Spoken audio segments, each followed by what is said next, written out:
द्वारकाधीश भगवान की द्वारकाधीश बनकर के भगवान प्रतिष्ठित हुए।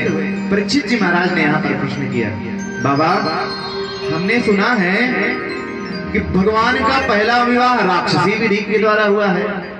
विवाह के कई विधि होते हैं, ब्रह्म विवाह, पैशाच विवाह, राक्षस विवाह और गांधर्व विवाह। ब्रह्म विवाह का अर्थ है जहां पर गुरुदेव की आज्ञा हो, माता पिता की सहमति हो और ब्राह्मणों के द्वारा दिव्य वेद मंत्रों से विवाह संस्कार इत्यादि कराया जाए, उसे ब्रह्म विवाह कहते हैं। और राक्षस विवाह कहते हैं जहां पर घर वालों की सहमति ना हो, गुरुदेव की आज्ञा ना हो, बस वर और वधू की इच्छा है, दोनों ने योजना बनाया, विवाह हो गया। इसे क्या कहते हैं? राक्षस विवाह। पैशाच विवाह किसे कहते हैं? जहां पर युवती की इच्छा नहीं है परंतु हठात बल के द्वारा जबरदस्ती उसका विवाह करा दिया जाए, उसे पैशाच विवाह कहते हैं। गांधर्व विवाह जो आजकल बड़ा हो रहा है, जहां वेद मंत्रों से कोई मतलब नहीं है, पंडित जी आए चाहे ना आए, पिक्चर इतना देख चुके हैं, सिंदूर उठाया, लगा दिया, माला पहनाया, हो गया विवाह। बोलो राधे राधे राधे। इसे कहते हैं गांधर्व विवाह। उत्तम है ब्रह्म विवाह। भगवान ने पहले राक्षसी विधि को तो धारण किया, लेकिन विवाह ब्रह्म विवाह ही किया, राक्षसी विवाह नहीं किया। सुखदेव भगवान जब इस प्रकार से वर्णन किया तो परीक्षित ने कहा, महाराज हमने सुना है तो भगवान का भी विवाह पहला राक्षसी विधि से हुआ है। सुखदेव भगवान ने कहा, हाँ राजन, उसी प्रकार से ही हुआ है भगवान का विवाह। भगवान भक्तवत्सल जब भी इस पृथ्वी पर आते हैं, अवतार ग्रहण करते हैं, तो भगवान के साथ साथ भगवान के नित्य सहचरी लक्ष्मी माता भी पृथ्वी पर आती हैं लीला करने के लिए। तो अब की बार भक्तवत्सला भगवती लक्ष्मी जी श्री रुक्मिणी जी के स्वरूप में अवतरित हुई है। ये रुक्मिणी जी किसकी कन्या है?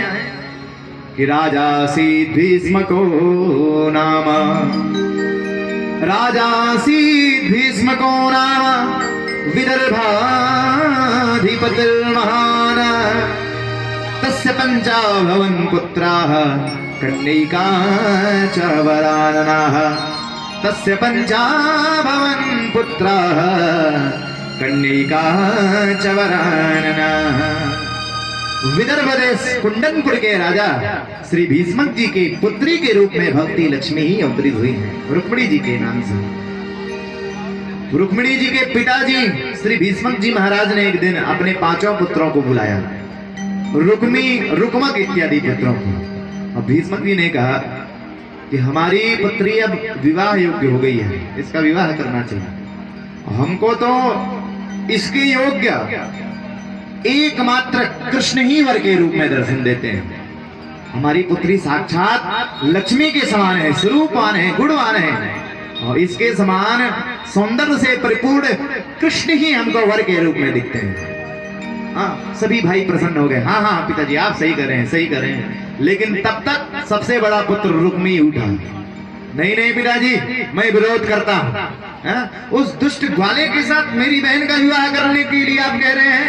नहीं नहीं, जिसके न कुल का पता, न माता पिता का पता, न जाति का पता, बहुत बलशाली भी नहीं है, मौका पड़ता है तो युद्ध छोड़ करके भाग जाता है, उस दुष्ट के साथ विवाह करने के लिए कह रहे हैं? नहीं नहीं, मैं अपनी बहन का विवाह अपनी इच्छा से करूंगा, जहां चाहूंगा वहां करूंगा। किसके साथ करना चाहते हो? भीष्मक जी ने प्रश्न किया। रुक्मी कहता है कि चेदी देश के राजकुमार मेरे मित्र शिशुपाल के साथ मैं अपनी बहन का विवाह करना चाहता हूं। सब बेचारे चिंतित हो गए और वहां से उठ करके रुक्मी सीधे चेदी देश के लिए प्रस्थान किया और कब जाकर के विवाह तय कराया, विवाह की तिथि भी तय कराया, किसी से कुछ नहीं पूछा। घर आ गया, पिताजी को बता दिया मैंने विवाह तय कर दिया है, अमुक तिथि को बाराती आएंगे, विवाह होगा। पिताजी बेचारे बड़े परेशान।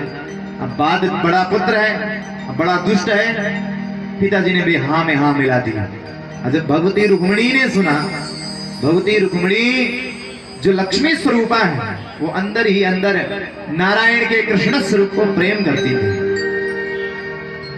साधु जतिन ब्राह्मण इत्यादि जब भी रुक्मिणी जी के पास आए तो भगवान कृष्ण के चरित्र का वर्णन किया करते थे। भगवान कृष्ण के चरित्र को सुने तो रुक्मिणी जी के हृदय में भगवान कृष्ण के प्रति प्रेम जागृत हो जाए। और इसी प्रकार से महात्मा नारद जी निरंतर भगवान के पास पहुंचे और रुक्मिणी जी के गुण और स्वरूप का निरंतर बखान करते रहे।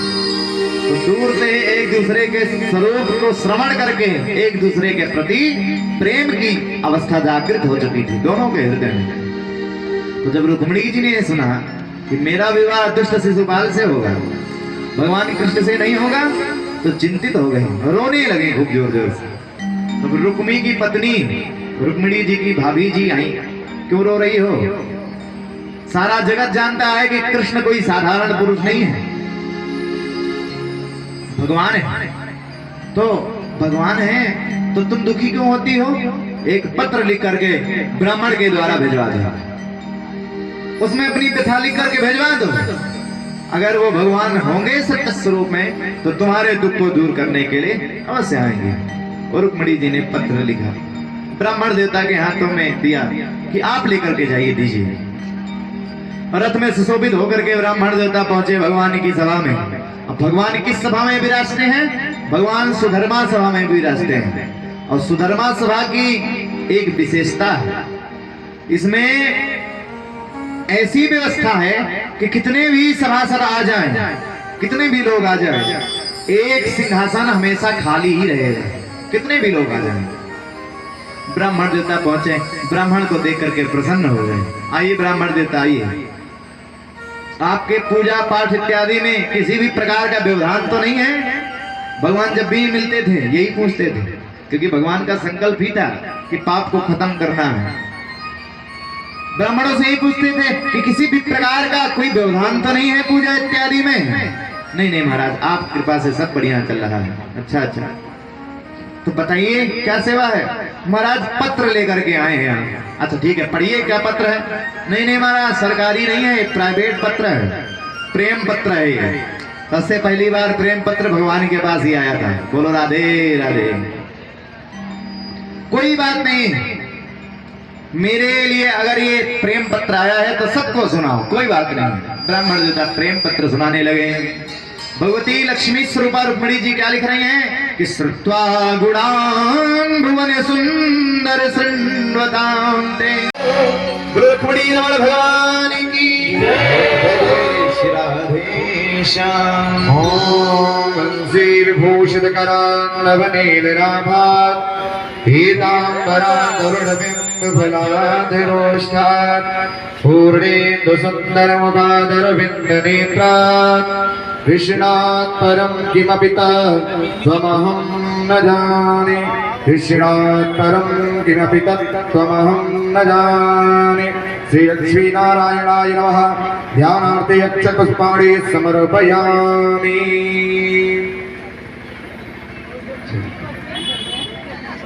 ललाटमकले वक्षस्थले कौस्तुभं नासाग्रे वरमौक्तिकं करतले वेणुकरे कङ्कणं सर्वाङ्गे हरिचन्दनं सुललितं कण्ठे च मुक्तावली गोपश्री परिवेष्टितो विजयते गोपालचूडामणिः। संकल्प पूज्य महाराज श्री जी के द्वारा आज भगवान गोविंद जो जगत के कर्ता धर्ता पिता हैं, आज उनका स्वयं मां रुक्मिणी के हाथ में कन्यादान कर रहे हैं। यह दिव्य स्वरूप का दिव्य दर्शन करें आप सभी। पूज्य महाराज श्री जी के द्वारा यह अलौकिक क्षण। हरि ओम श्री विष्णुर्विष्णुर्विष्णुः श्रीमद्भगवतो महापुराणपुरुषोत्तमस्य विष्णोराज्ञया प्रवर्तमानस्य अद्य श्री ब्राह्मणो निहृदीये परार्धे श्री श्वेतवाराह कल्पे वैवस्वतमन्तरे अष्टाविंशतितमे कलियुगे कलिप्रथम चरणे जम्बूद्वीपे भरलोके भरतवर्षे भरतखण्डे आर्यावर्तैकदेशान्तर्गत ब्रह्मावर्तैकदेशे पुण्यप्रदेशे उत्तरप्रदेशे गाजीपुर जनपदान्तर्गत रंडा नाम के क्षेत्रे कोई बात नहीं, दिशा का भेद नहीं होता। सन्निधौ अद्य अच्युत गोत्राय बालकृष्णाय वराय श्रेष्ठाय वराय तुभ्यमहं संप्रदते। बोलिए बालकृष्ण भगवान की जय हो, रुक्मिणी कृष्ण भगवान की जय हो, मैया की जय हो। अब समस्त यजमानगण जो भी हैं सब लोग एक एक करके भगवान गोविंद एवं मां रुक्मिणी का चरण पादुका पूजन कर लें। हरि ओम सहस्रशीर्घा मुरुघः सहस्राक्षः सहस्रपादः सभोमिक्खो सर्वस्मृतवात्या तिष्ठत्ताशाङ्गुलं गुरुघेवेदग्भो सर्वान् यद्भूतान् यच्चाभाव्यं भूतामृतत्वसि येषानो यदन्येनातिरोहते एतावान् महिमा तोज्यायाश्च पोरुखः पादस्य पुरुषा भूतानि त्रिपादस्यामृतं देवी त्रिपादोर्ध्व उदयेत् पुरुखः पादस्येह भवत्पुनः ततो पृथ्वाङ्गकरामत्सासाना नशने अभि ततो विराड जायतः विरादो अधिपूरुखः सजातो अत्यर्ज्यतपश्चात् भूमिमतो पुरः तस्माद्यद्यात्सर्वभूतः संहृतं बृहदाज्यं पशुस्तांशकरे वायव्यानारण्याग्राम्याश्च समाद्यद्यात् सर्वभूतानि च सामानि तीरे छन्दाग्नितीरे तस्माद्यायुक्तसमादजायत तस्मादश्वा अजायन्त ये केचो भयादतः गावो हरितीरे तस्माज्जाता अजावयः तञ्जतियं बारेः क्षिप्रौक्षन् पुरुषं जातमग्रतः तेन देवा अयजन्त साध्या ऋषयश्च ये तत्पुरुषं व्यदधो कल्पयन्न मुखं किं बाहो किमोरुपादा उच्यते ब्राह्मणस्य मुखमासीत् बाहो राजन्यः कृतः ओरो तस्याजितवैश्याः पुण्याग्निशूद्रो अजायत इत्युक्ते समावेन सहोजातच्चक्षुः सूर्यो अजायत श्रोत्रार्वायुश्चुताश्च मुखार्दग्निर्जायत नाभ्या आसेदान्तरिक्षगो शेषणोद्योः समावर्तत पृथिव्यां भौमर्तिशः श्रोत्राग्रभलोका अकल्पयन्। दोनों लोग आइए, दोनों पर बोलो भक्तवत्सल भगवान की जय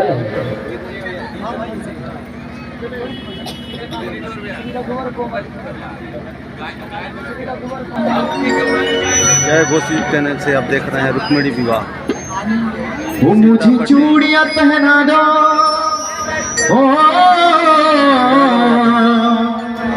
वो मुझे चूड़ियां पहना दो, मुझे घुंघरू पहना दो, मुझे दुल्हन बना दो श्याम नाम की।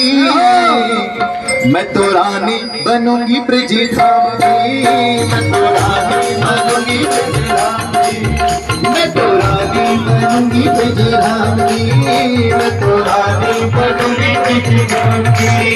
मुझे चूड़ियां पहना दो, मुझे घुंघरू पहना दो, मुझे चूड़ियां पहना दो, मुझे चूड़ियां पहना दो, मुझे घुंघरू पहना दो, मुझे चूड़ियां पहना दो, मुझे घुंघरू पहना दो, मुझे दुल्हन बना दो श्याम की। मैं तो रानी बनूंगी ब्रज धाम की,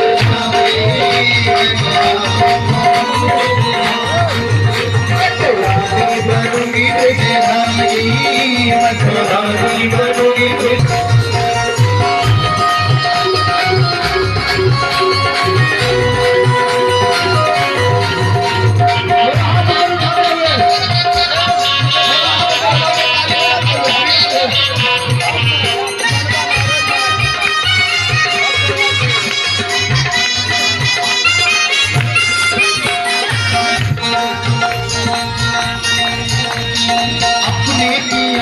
धीअन बन जाओ, अपने पिया की धीअन बन जाओ। वृंदावन की कुंजलन में झूम नाच जाओ, वृंदावन की कुंजलन में झूम नाच जाओ।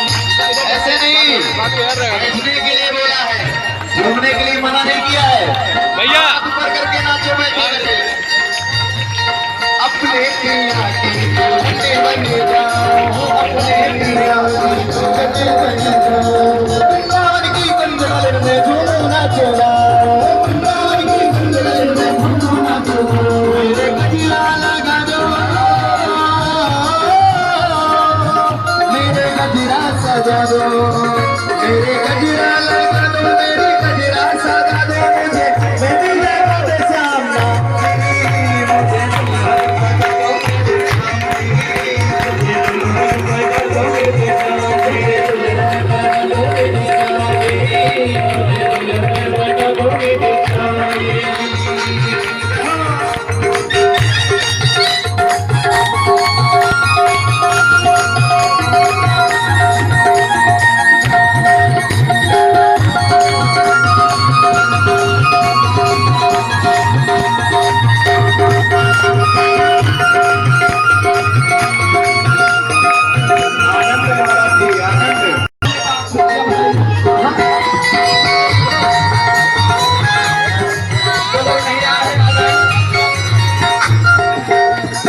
रग रग में मेरे रमा है सावरिया, रग रग में मेरे रमा है सब्जियां।